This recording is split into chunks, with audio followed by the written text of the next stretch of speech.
3-0, um placar que não reflete todo o trabalho dele.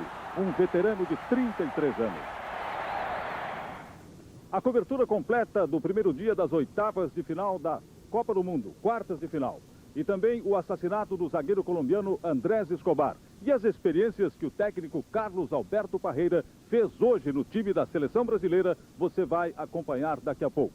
Voltamos agora com Sérgio Chapelin. O ministro da Fazenda, Rubens Recupero, adverte: o preço do pãozinho de 50 gramas vai ter que baixar.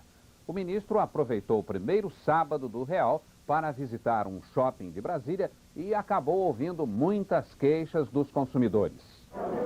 Distribuir cumprimentos como se fosse candidato. Permanecer cercado por pequenos caçadores de autógrafos feito artista de TV. Dar publicidade aos porta-níqueis como se fosse garoto propaganda. Tudo isso para ser o que realmente é, ministro da Fazenda, para conferir preços, fiscalizar a troca da moeda e, sobretudo, ouvir reclamações. Muitas reclamações. Eu fui no supermercado ontem e quase fiquei pra trás. Nós vamos segurar. O preço das mercadorias. O doce caro demais que a menina deixou na prateleira. Eu vou falar com o dono, viu? Porque ele tá me devendo uma explicação. Tenta explicar a diferença entre real e cruzeiro real. A queda é enorme, diz que nós não estamos perdendo. Não, mas deixa eu te explicar. Não perde, não. Houve a denúncia contra as empresas de ônibus. Hoje, ela é 2007, a cobradora falou que era 2050. Troco, eles não voltam. Entendeu? Que é isso? Olha, vamos verificar isso imediatamente. E perde a paciência com as prefeituras que autorizaram aumentos, arredondando para cima o preço da passagem. Não pode ter arredondamento. Todos os casos que eu souber, eu vou denunciar e quando eu tiver meios legais, vou agir contra quem fizer isso. O ministro da Fazenda compara notas fiscais, anota denúncias e promete providências. O ministro disse que o preço do pãozinho vai ter que baixar de qualquer maneira até sábado que vem, seja por iniciativa das próprias panificadoras, seja pela ação enérgica do governo. Ou volta atrás, ou vai ter que voltar atrás por ação do governo. Portanto, a decisão está tomada. O próximo sábado não passará sem que o pão francês tenha o preço que deve ter. O presidente da Associação das Indústrias de Panificação de São Paulo, Frederico Maia, diz que não tem informação sobre aumento generalizado de preços na mudança para o real. Explicou que os preços foram fixados em URV há 15 dias e a virada para o real ontem transcorreu tranquilamente. Segundo ele, se houve abuso, foram casos isolados. Governo e distribuidores de combustíveis discutem a fórmula de calcular o preço em real. Para os postos de gasolina, a divergência pode representar uma diferença de até 50 milhões de reais por mês. Os centavos voltaram e já provocam briga. As moedinhas são disputadas para troco. O cartaz ensina como escrever o real, com 2 casas para os centavos. Mas um documento do Departamento Nacional de Combustíveis deu outra orientação aos postos de gasolina. Os preços devem ser cobrados em centavos com 3 casas depois da vírgula. A ordem criou um dinheiro que não existe, o milésimo de real, como está no anúncio, onde um litro de gasolina aparece a 537 milésimos de real. Não há como pagar isso em dinheiro, ou são 53 centavos ou 54. Parece um pequeno detalhe, mas quem abastecer o carro no posto com 50 litros de gasolina já vai ter um prejuízo de 30 centavos de real. Alguns fregueses nem reparam nas bombas. Na hora da conta, o funcionário do posto arredonda o preço final, mas outros reclamam. Se o ministro recomenda que depois do zero da vírgula são 2 casas decimais, está com 3, é regular. Poucos postos arredondaram os preços para menos, mas a orientação da Federação Nacional do Comércio de Combustíveis é para manter o valor antigo com 3 casas. A briga pelo centavo de real pode valer até 50 milhões de dólares por mês. Na atividade de combustíveis, o centavo é fundamental. É uma das poucas atividades, talvez como o câmbio, em que não se pode abrir mão de centavo. 336 milhões de reais estão em circulação. Segundo a Federação Brasileira de Bancos, 40% dos cruzeiros reais já foram trocados.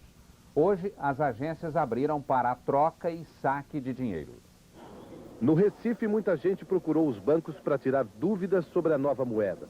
Este caixa precisou de atenção e muita paciência na hora de trocar centenas de notas de cruzeiros reais. Em São Paulo, filas só em frente às caixas eletrônicas.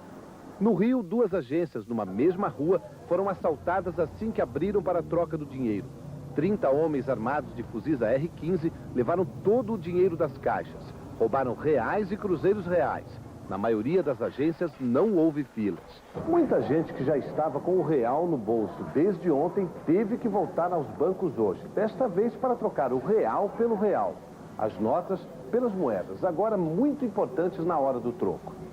A seguir, mais de 1000 supermercados do Paraná fazem um acordo para baixar os preços. Um alerta para os investidores: as aplicações de curtíssimo prazo podem dar prejuízo.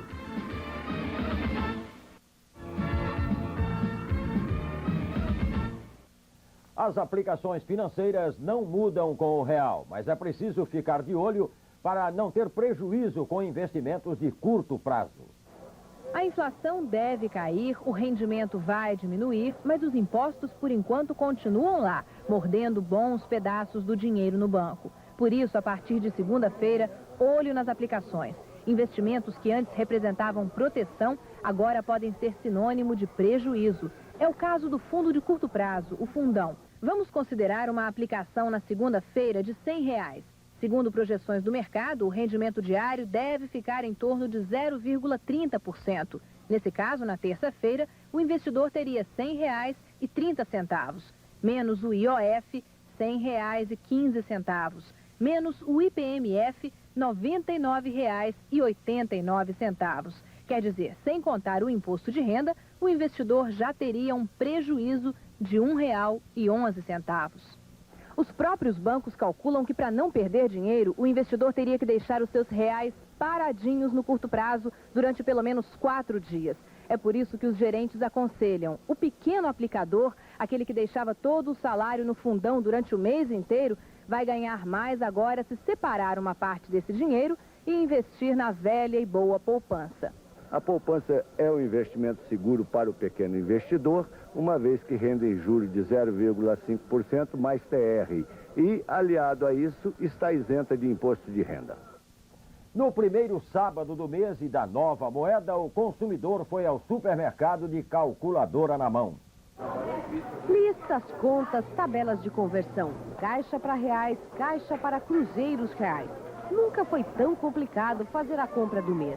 A principal dificuldade é que as etiquetas de preços estão em moeda nova, mas é o velho dinheiro que ainda teima em permanecer na memória da gente. Será que é caro ou é barato, em reais? O consumidor pode até estar meio confuso, mas mostrou hoje a maior disposição em colaborar com o plano e principalmente com o próprio bolso. Na luta contra o abuso e aqueles arredondamentos de última hora, ele usou 2 armas muito simples: a pesquisa de preços e a calculadora. Nunca se viu tanta gente com a tal maquininha na mão. E é de conta em conta que muito comerciante vai se dar mal e muito consumidor vai sair ganhando. Valeu a pena tirar o dia para olhar e andar atrás do preço mais barato. Eu vou em mais 3 supermercados, tá? Daí eu vou ver o que está mais em conta para poder comprar tudo. No Paraná, um acordo entre os donos de supermercados e os órgãos de defesa do consumidor faz baixar os preços da cesta básica em real. O acordo baixou os preços de 23 produtos de uma cesta de alimentos que inclui feijão, arroz, açúcar, café e macarrão. E já são 1.100 supermercados no Paraná que estão seguindo a lista de preços aprovada pela SUNAB e o PROCON. Neste acordo, os donos de supermercados têm que deixar em oferta pelo menos uma marca de cada um dos 23 produtos da cesta básica. Por exemplo, esse supermercado trabalha com 4 marcas de café e aqui já está uma em destaque custando menos. O compromisso também é não deixar faltar opções para os consumidores. Por isso, quando essa acabar, o preço menor fica automaticamente valendo para outra. Neste caso, buscando só as ofertas, é possível levar uma cesta de alimentos igual a esta, economizando 20% na hora da compra.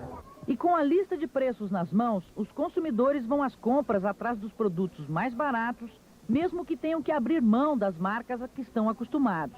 Procurar o mais em conta, eu vou levar só o que vale a pena. O que eu estou procurando é oferta, obviamente. Só vai continuar fiscalizando, por exemplo. Vou continuar fiscalizando para ver se realmente estão cumprindo com o que eles prometeram. Se não cumprir, daí eu vou pro CON, né?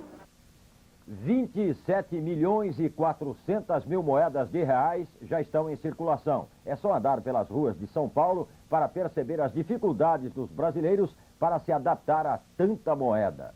Elas voltaram fazendo barulho na praça. Mas não está fácil receber troco em moedas. Na barraca dos doces, a bananada custa 16 centavos, mas só leva quem tem trocado. O que o senhor vai fazer agora? Aqui moeda tem de sobra, mas é preciso ter paciência, porque a vendedora ainda não caiu na real. Se demorar sempre desse jeito, a senhora não vende mais nada. No pé tudo esfreguei.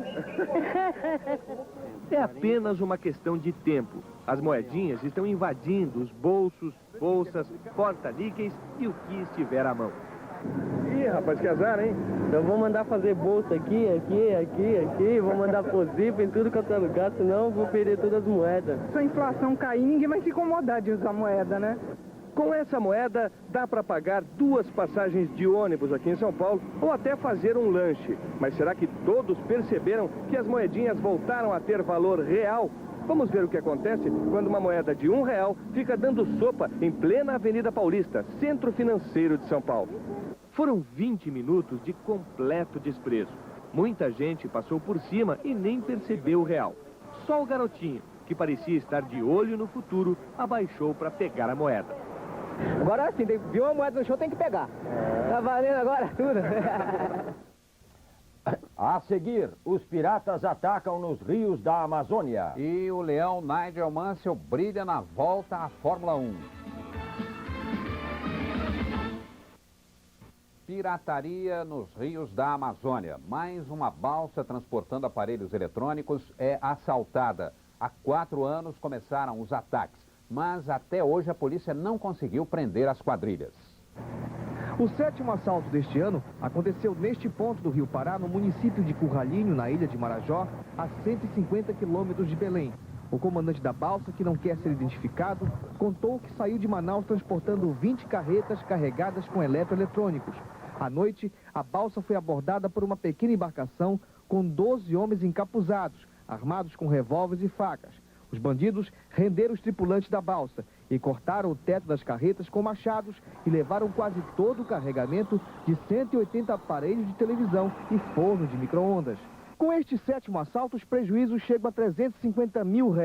As transportadoras acreditam que existam pelo menos 3 quadrilhas de piratas atuando na região, financiadas por apenas um homem, que venderia todo o produto roubado em outros estados do país, usando notas fiscais falsas. Os assaltos vêm ocorrendo há pelo menos 4 anos nesta região e até agora a polícia do Pará não prendeu o homem que estaria chefiando as quadrilhas.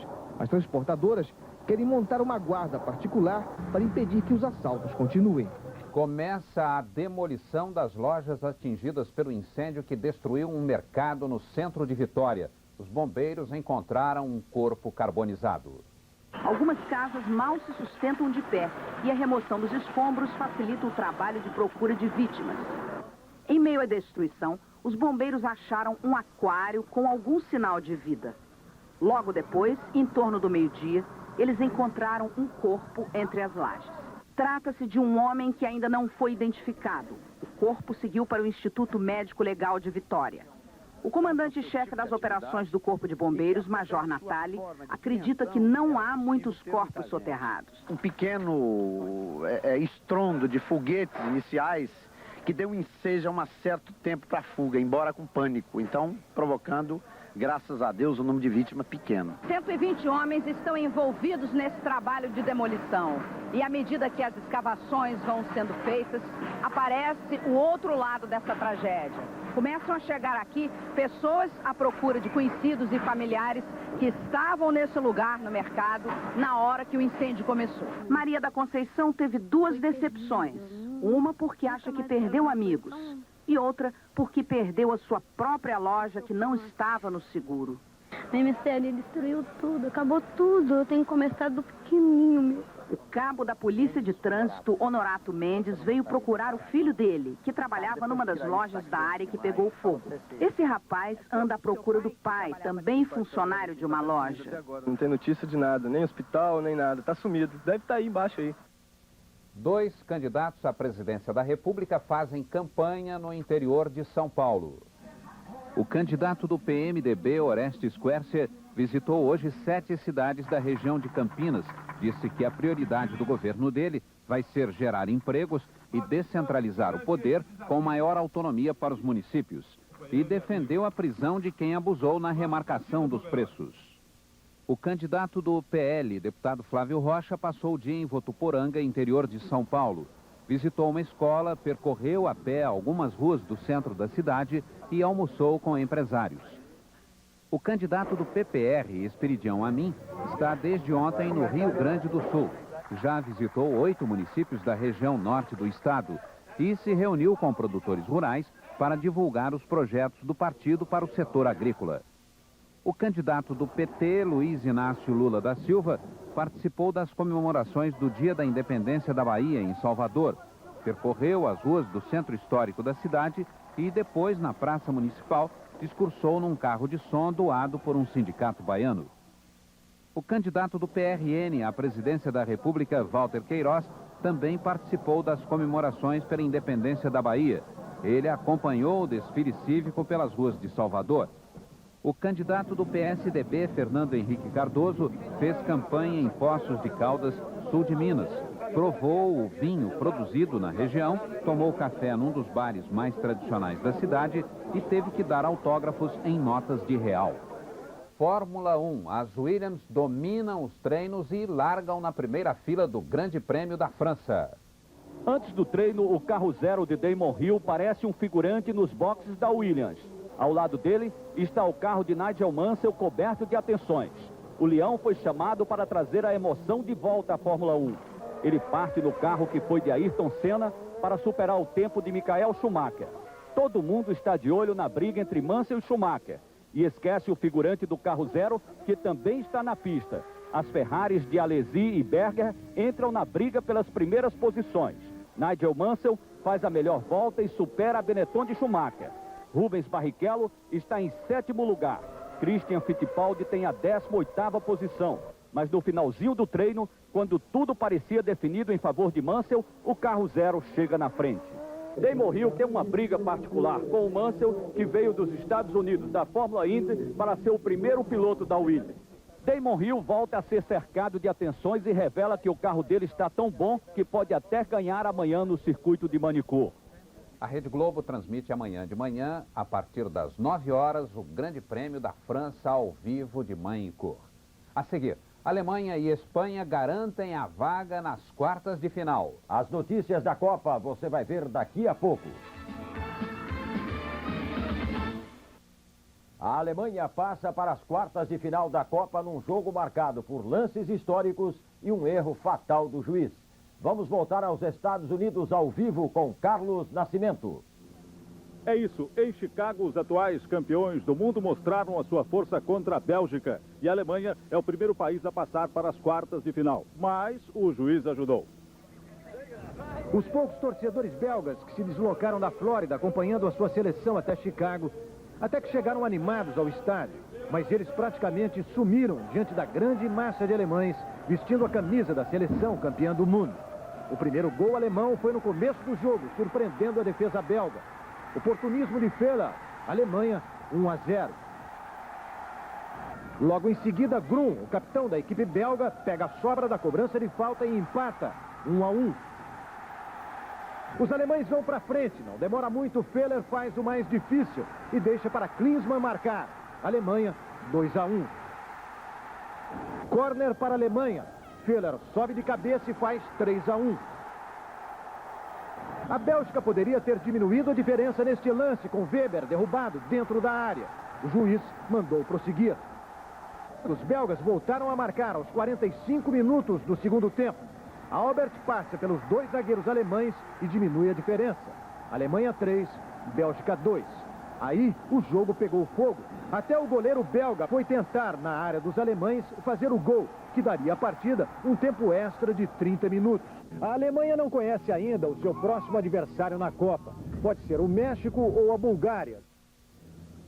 A Suíça diz adeus e a Fúria Espanhola avança para as quartas de final da Copa. Havia um clima de tourada no ar. Na luta de vida ou morte, os suíços não conseguiram acertar os ponteiros. E quando eles marcaram 14 minutos do primeiro tempo, Hierro deixou toda a fechada defesa suíça para trás e acabou sozinho diante do goleiro Pássolo. Chutando com categoria, ele fez 1-0 para a Espanha.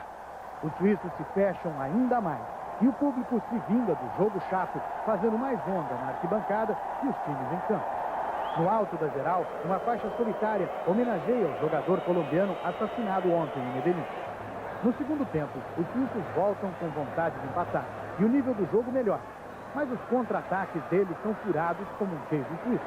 Aos 28 minutos do segundo tempo, o espanhol Luiz Henrique joga uma pá de cal nos sonhos suíços e marca 2-0 para a Espanha.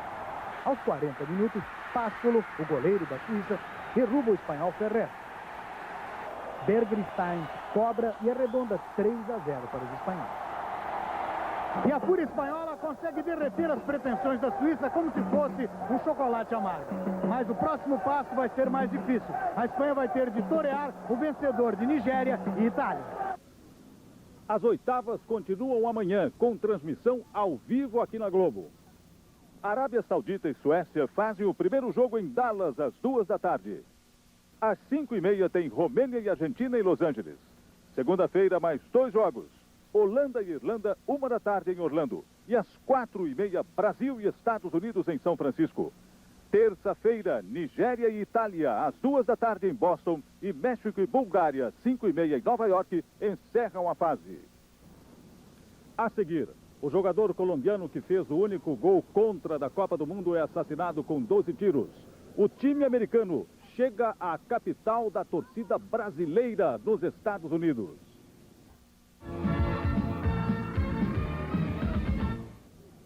A polícia colombiana já prendeu 2 suspeitos pelo assassinato do zagueiro da seleção Andrés Escobar. E há uma recompensa de $60 mil para quem der outras informações sobre o crime. O zagueiro Escobar foi assassinado com 12 tiros na madrugada de hoje em Medellín. Andrés Escobar Saldarriaga, 27 anos, era uma das estrelas da seleção colombiana. O zagueiro do Nacional de Medellín fez 45 partidas pela Colômbia. Viveu o momento mais dramático de sua carreira ao fazer este gol contra no jogo com os Estados Unidos. A Colômbia perdeu por 2-1 e acabou eliminada da Copa. Escobar pagou o erro com a vida. Foi assassinado na madrugada de hoje, com 12 tiros, quando saía deste restaurante em Medellín. O crime abalou a Colômbia. Milhares de pessoas cercaram desde cedo o teatro da cidade, onde Escobar está sendo velado. O exército teve que reforçar a segurança. As seleções que jogaram hoje pelas oitavas de final da Copa fizeram um minuto de silêncio em homenagem a Escobar. A FIFA divulgou nota oficial com texto curto: estamos horrorizados. Na opinião dos jornalistas colombianos, nunca o país teve uma seleção tão forte e bem preparada. Ninguém acreditava que ela não pudesse passar da primeira fase.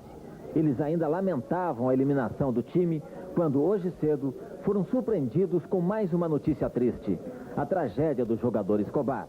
Trabajando en este servicio informativo especial con motivo de esta triste noticia, el asesinato de este jugador de fútbol, que antes de jugador de fútbol era un caballero, Andrés Escobar. Este jornalista colombiano que fala português faz um desabafo. Não se conforma como o time da Colômbia pode ter passado de sensação do futebol a motivo de tragédia. A gente se consterna cada dia mais com a capacidade do nosso país de produzir notícias desagradáveis. O jornalista colombiano tem toda a razão, porque este já é o 6º crime violento que acontece nesses últimos anos na Colômbia por causa do futebol. A seleção argentina está numa encruzilhada. Além de perder Diego Maradona, amanhã no jogo contra a Romênia, a Argentina pode também ficar sem Canidia e Sensini.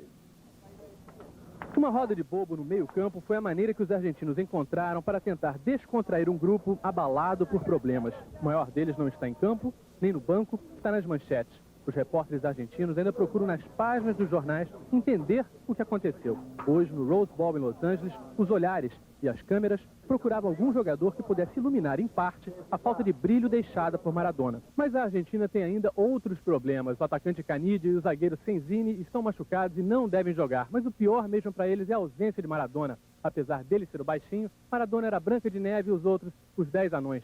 Maradona está aqui em Los Angeles para apoiar o time. Mas só isso, agora, pode ser muito pouco. A seleção americana, adversária do Brasil na segunda-feira, chegou agora há pouco em San José, aqui pertinho.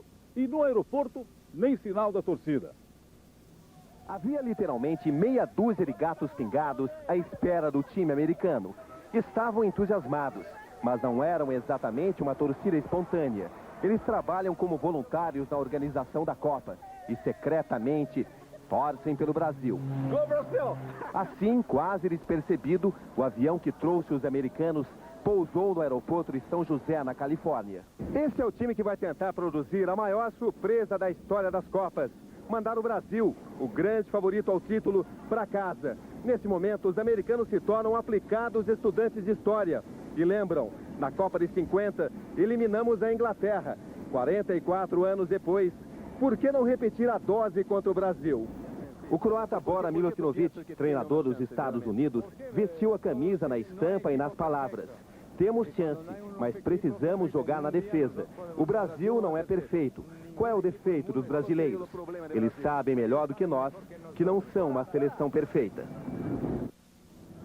O time dos Estados Unidos sabe muito bem que não poderá jogar de igual para igual com o Brasil. Pedro Bial, afinal de contas, qual será o esquema tático dos americanos para o jogo de segunda-feira, hein? Em uma palavra, retranca. Hoje nós tivemos acesso a uma conversa de bastidores que confirmou as intenções defensivas do técnico da seleção americana. O croata Bora Milutinovic disse num almoço íntimo que vai escalar apenas um atacante no jogo de depois de amanhã contra o Brasil. Só que Bora é um dos melhores técnicos do mundo e o fato dele começar jogando na defesa não deve nos iludir. Os americanos são perigosíssimos nos contra-ataques. Nascimento. A seguir, o técnico Parreira testa a seleção sem Raí e Zinho e experimenta também Branco na lateral com Leonardo no meio-campo.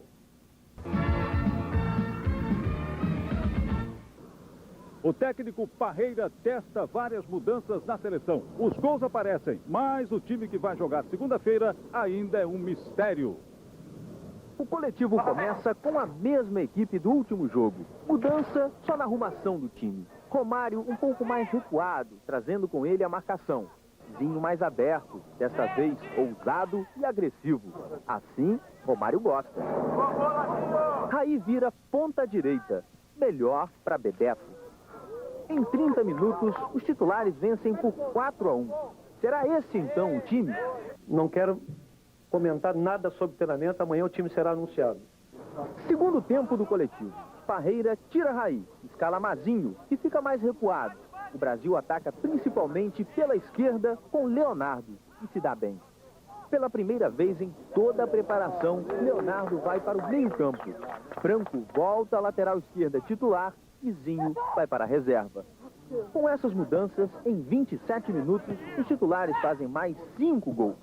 Pelo menos uma certeza. Em todas as opções, os gols estão saindo, com fartura e beleza.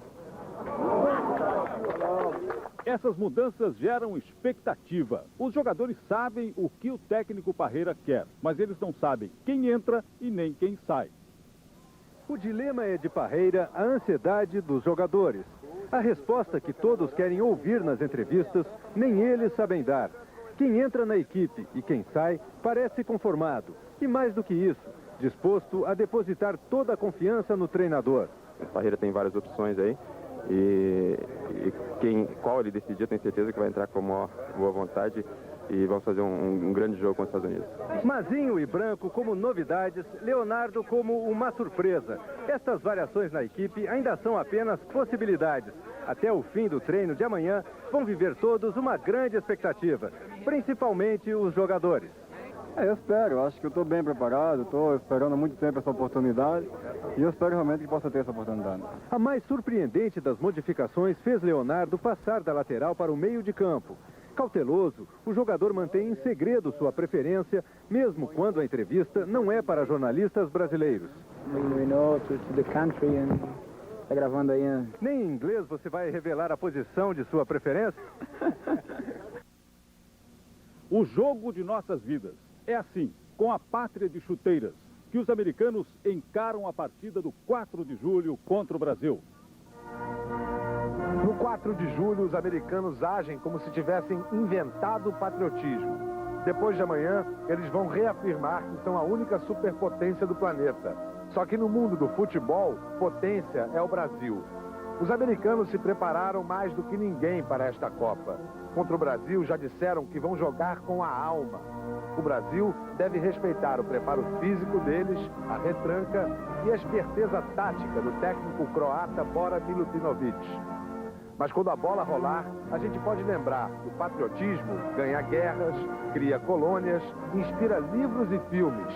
Mas o patriotismo não ganha jogo. O técnico Parreira está cumprindo o que ele prometeu e, pelo menos no treino, ele já mexeu no time. Tino Marcos, quais são os efeitos práticos dessas mudanças, hein?